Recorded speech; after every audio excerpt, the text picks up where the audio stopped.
Hi, my name's Barry Crampton. Today I'm going to show you around our Volvo V70 D5, then I'll take you for a ride in it, but first I'll tell you a little bit more about it. Again, it's blowing a hooligan outside, so my camera wouldn't stand up. I can't show you around properly, but I'll try and remember everything it's got and go through it and cut video in. It's a 2.4 D5 SE Lux Geartronic 5dr. 2014 on a 14 plate. Has got a fantastic specification. It's done 41,900 miles, 3 registered owners, last serviced at 40,788 miles. Fuel economy, urban 33.2 miles per gallon, extra urban 57.6 miles per gallon, combined is 45.6 miles per gallon. Has a 0 to 60 time of 7.5 seconds, a top speed of 137 miles per hour, out of a 5-cylinder 215 brake horsepower 20 valve engine. Road tax 6 months is £115.50 and 12 months is £210.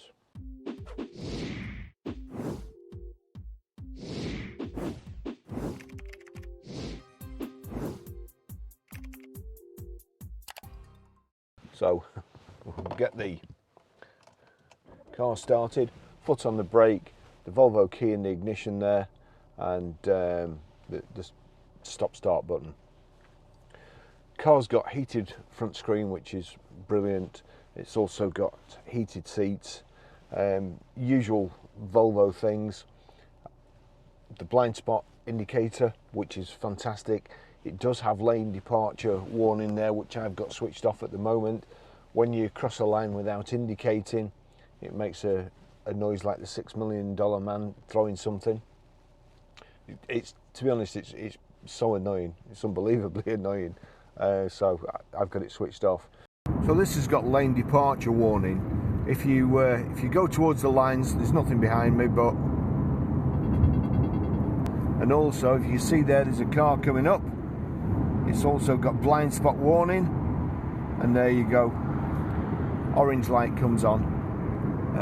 Really safe car. It's got the collision warning at the front. This bit here lights up if it thinks you're too close or car in front of you is slowing down. It's got adaptive cruise control. It will keep you a certain distance from the car in front, and even brake if the car in front's braking.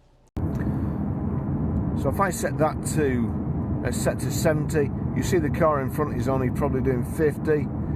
If I press these buttons, it's knocking me back from the car in front, giving me a bigger distance, and it will keep me at that distance. If that car brakes, this car will brake too. We've got multi-spoke alloy wheels, we've got roof bars. Along the side there's the plastic sill protectors. We've got power folding door mirrors. There we go. Electric memory seats. At the back, well sorry, on the back seat, another great Volvo. They really are good. The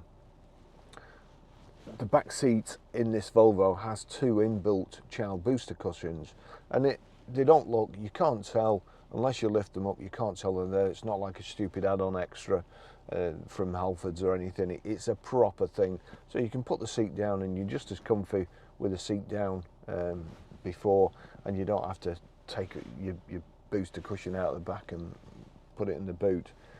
In the boot, it's got the dog guard, which again is fantastically engineered.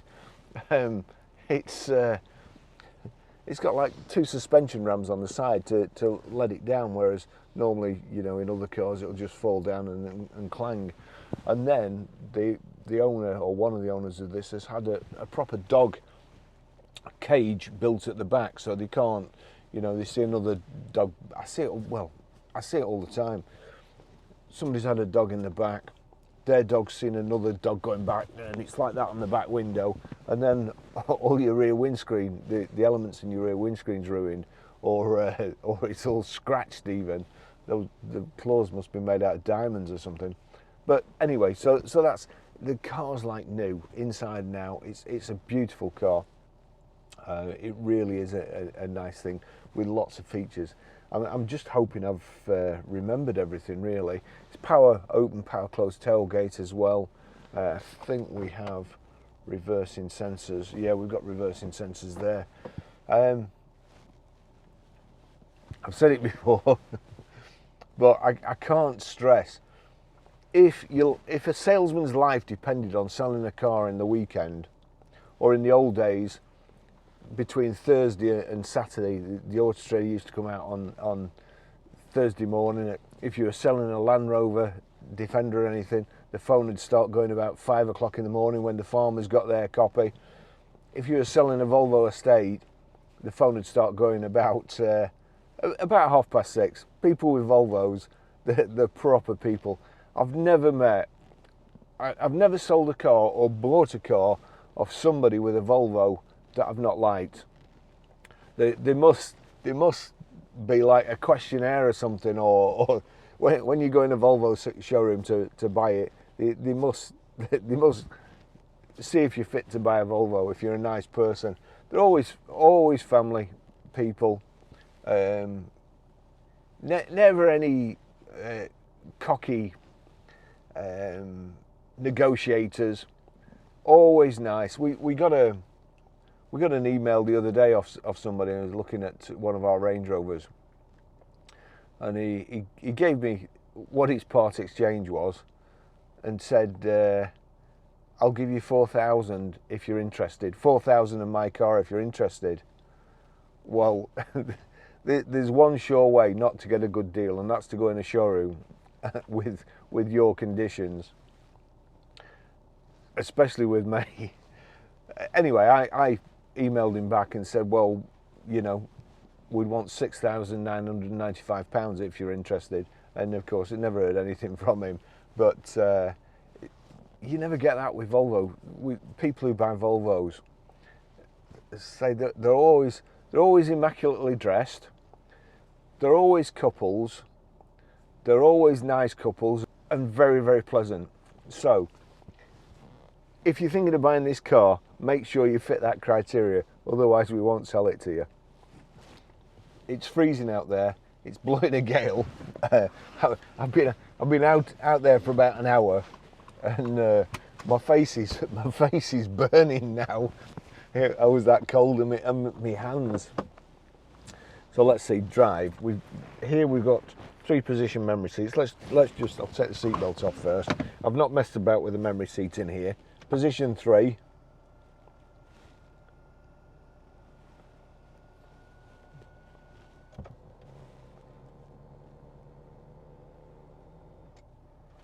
Oh, that's a strange position.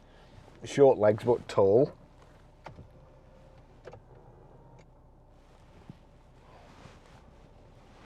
Taller than me. That's position 2. And you see the mirrors are changing at the same time. So let's just get this somewhere further away. Back up a little bit.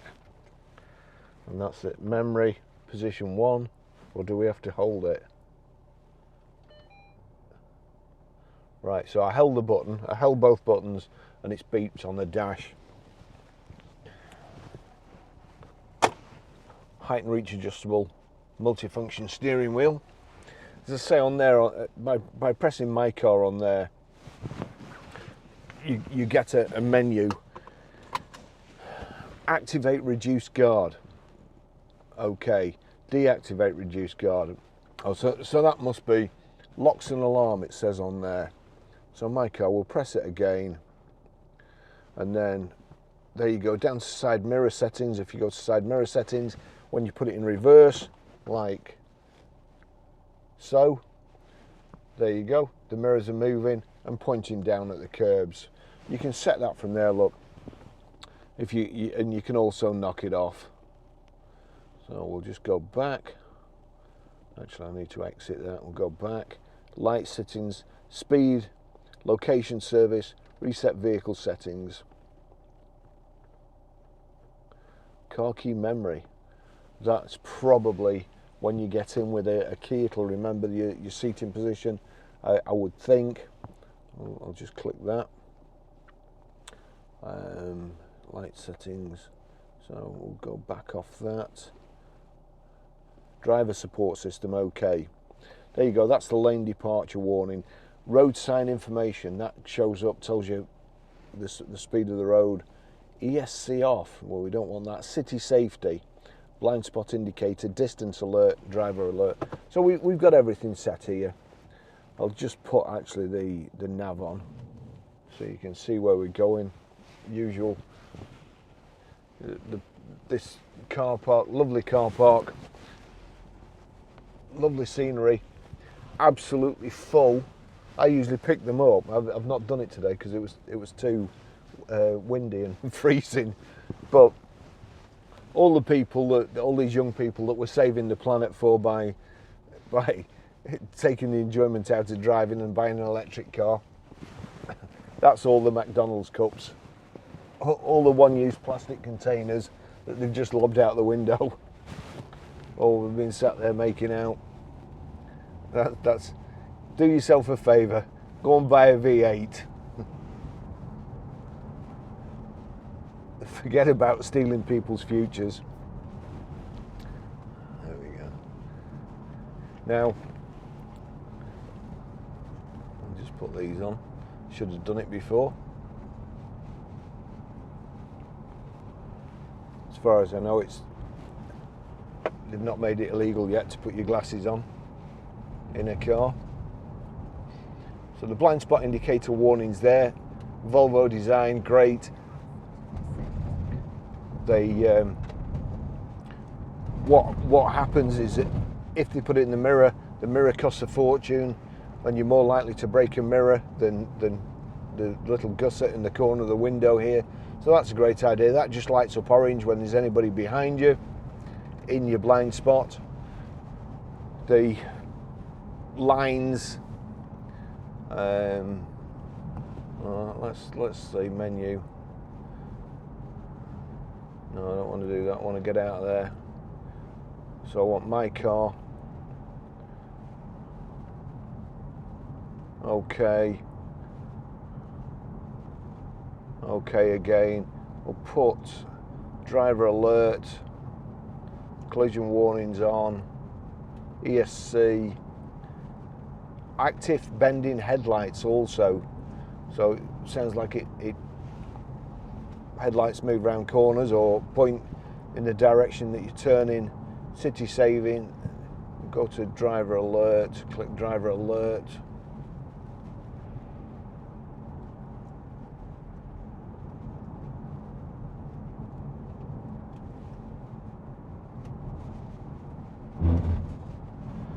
There you've got your service and repair, click that.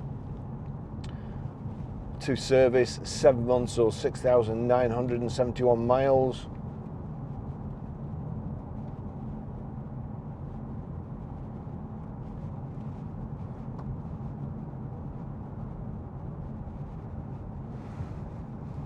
So anyway, that's it. It's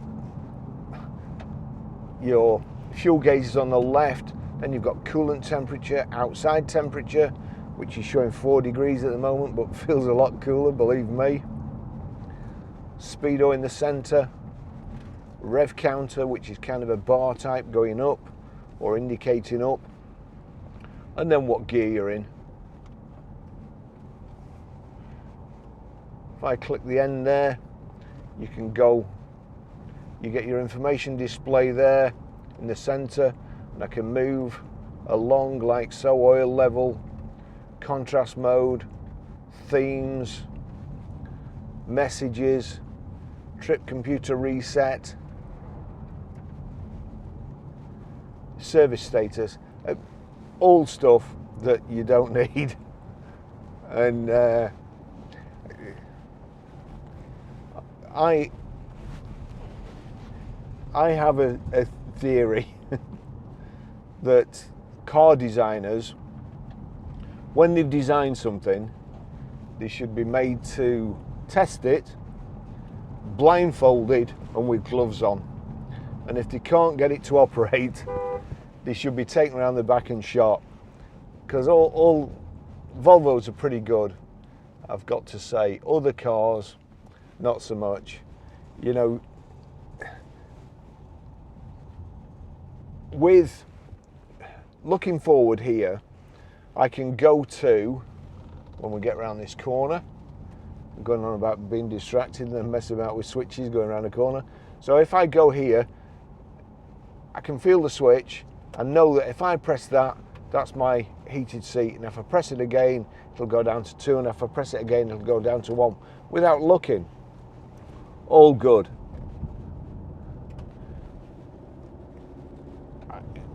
It's simple cars are best. Only takes a second to look away, you know, and I know everybody will have no doubt done it when it wasn't illegal to use phones. You got your phone, you're looking at it, next minute somebody stopped in front. And it's, why would it just be your phone? It's everything. If you have to take your eyes off the road to work something, you know, and figure out your heater or where your fan is, then it's time that you're not paying attention. And I really am amazed that all that stuff hasn't been outlined, and we just go back to the old days where you've got a switch on and off, and you just go along the dash clicking them. So your cruise control is here. There you go. That's set the one-touch cruise control. It's adaptive. If there was a car in front of me, I could actually set the distance I want to be away from the car in front. By doing that makes it further away. The car in front brakes, the car will brake automatically and keep you a set distance away from the vehicle in front. Again, if you're not paying attention. And you know, I mean, stuff like that is really for your benefit. It's what I call a stupid driver system. The lane departure warning system. If you don't know you're moving out of the lane, then you shouldn't be in a car. So that shouldn't be invented. The adaptive cruise control that brakes distance, you know, if you're getting too close to the car in front, then there should be no need for that. The collision warning sensor in this car, I doubt whether we'll see it. Sometimes if you go around a corner and there's a bush there or a sign there, it'll give you a false alert. But there's a line of red lights light up in front of the windscreen, and it makes a, you know, like a sort of dive noise. All those are to protect the driver from making a stupid mistake. The blind spot indicator warning is to protect the driver from, again, making a stupid mistake, but an easier mistake than the other things. You do have blind spots. You know, if you could make A pillars, B pillars, C pillars and D pillars out of glass, then there wouldn't be any blind spots, but unfortunately that's not the case. So that's a great system, especially if you're on a motorbike. You want everybody to have that, because I can tell you now, I was overtaking a car. In fact, it might have been a Volvo Estate. I was overtaking a car with a massive caravan on a dual carriageway, just as he decided to pull out to turn right. It wasn't, you know, he wasn't pulling out because he was overtaking anything. And he was miles and miles away from the right turn. So he pulled out as I was overtaking, and on a bike it's not quite as easy to brake hard as it is in a car. You know, if you lose your front wheel, then you've had it. So the blind spot indicator warning system must have been invented after that guy with a Volvo pulled out on me, because I gave him some grief. The 5-cylinder engine as well, that's really good. It makes quite a distinctive noise all of its own. And this is obviously a diesel, and it still sounds good, but it feels good as well. Feels like a real thumper, it's like something like a single cylinder motorbike, thump thump thump thump, but there's 5 of them. Bad description, but that's how it feels. This is the dash here. You'll see in the centre there that we'll just go past this pothole. You'll see in the centre there that's the adaptive cruise control, and it's set to maximum, and I can turn it down like so. You see there going up and down. We're just behind this cycle now that they're allowed to ride in the middle of the road, and Lancashire police tell us that we should leave at least 1.5 meters to overtake them.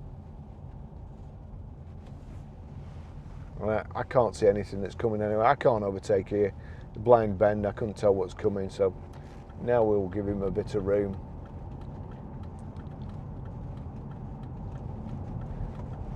Oh, by the way, just past 24 million views on our YouTube channel, so well, on one of the YouTube channels, actually got half a dozen. So all in all, well over 30 million views, and probably 20, are we on? I can't remember how many subscribers we've got now. It's more than I deserve anyway. So thanks for that. Thanks for watching. Remember to visit the website and the shop if you could. I keep getting sent loads of stuff to test, which will be which I'm really flattered about. Diagnostic machines. I've got some noise cancelling earphones to test in the back of the car. I've actually used them. They're brilliant as well, especially I was in a Defender, and it cuts out all the road noise, or a lot of the road noise, so you can listen to music in a Defender that's rattling away, and it's quite pleasant. And what else? A few other things. So anybody wants me to test anything and do a video, get this stuff sent to me. I enjoy it.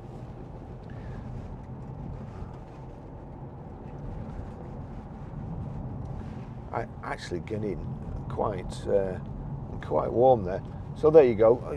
That's set at 23 degrees. The passenger one, that's the offending one. That was full blast. Web browser. You know, honestly, a web browser in a car.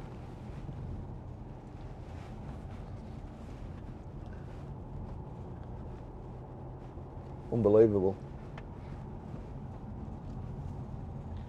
It's got Bluetooth hands-free, Bluetooth audio streaming.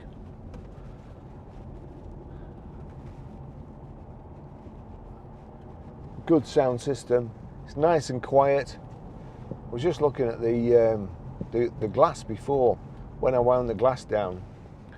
Before I decided that I wasn't going to video outside because it was too windy, when I can remember, I check that the child locks aren't on. I forget quite a lot, and I wound the window down to check that's showing there's something in my blind spot. Must have been picking up those posts. That's brilliant. And again,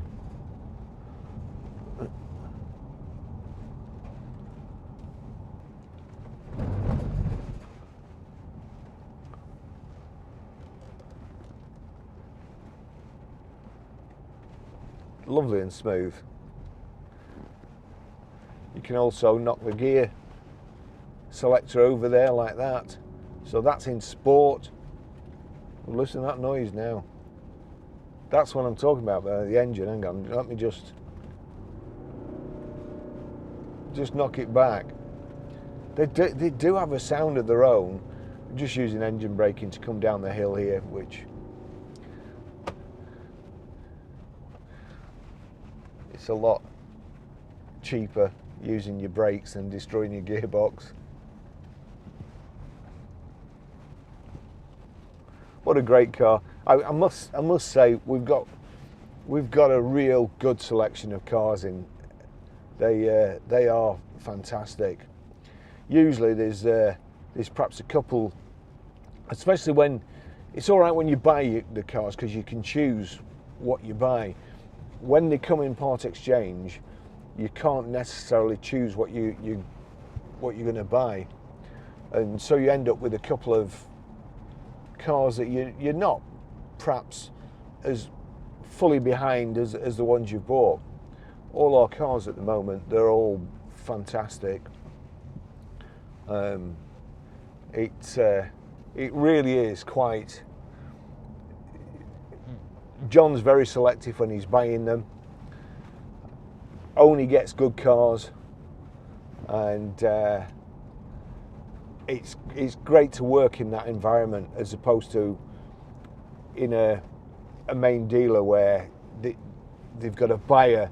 The buyer goes out and goes to an auction, and some of these big car supermarkets, when they're at an auction, soon as their buyer walks in, the cars will go up 500 quid because he's just got to like feed the beast all the time and get those cars in, and they don't necessarily rely on selling the car and chassis profit just off the car like we do. We don't sell any add-ons. No super guard at 300 quid that costs you about 20 quid for a pack, and then you've got to apply it, of course, so there's a bit of labour, and no secret. We don't do any of that. We don't stripe anybody on finance.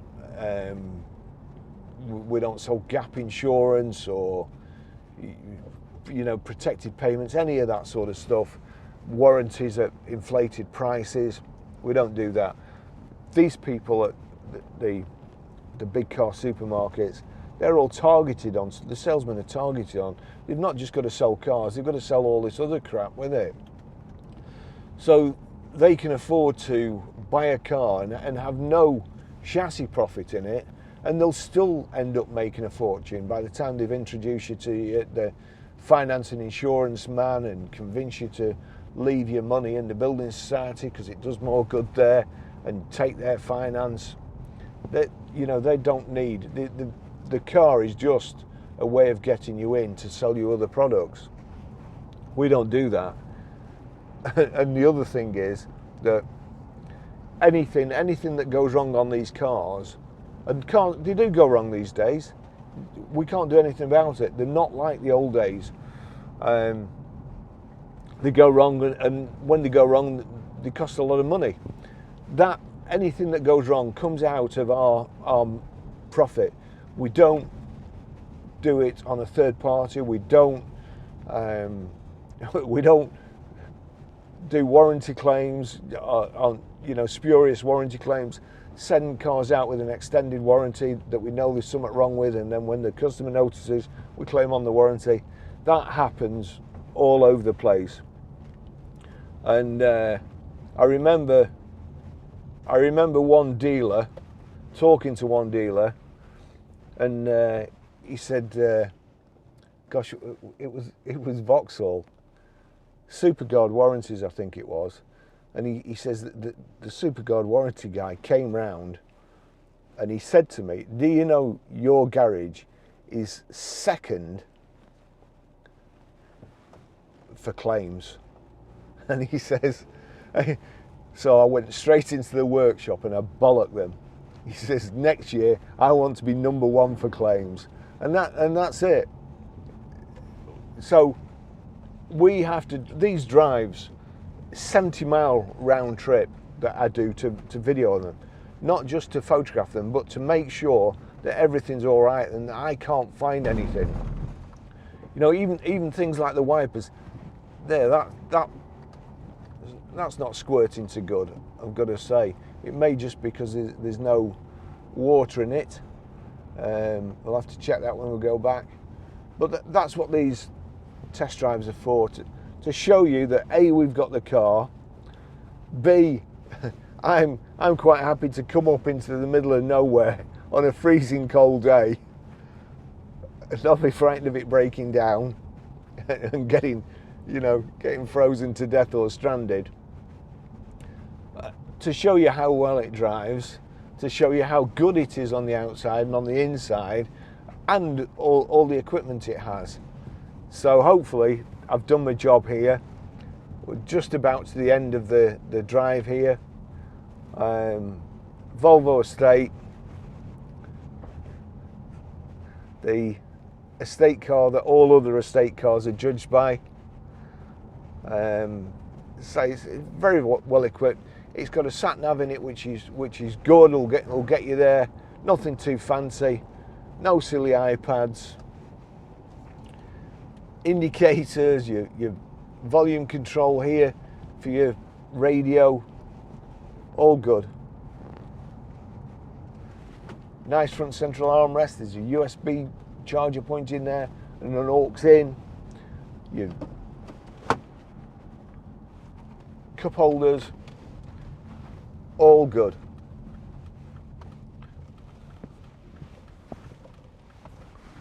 All you need now, we're in a lay-by, 2 deck chairs in the back, you and your missus,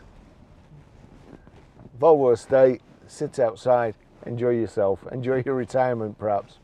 Thanks for watching, see you in the next video.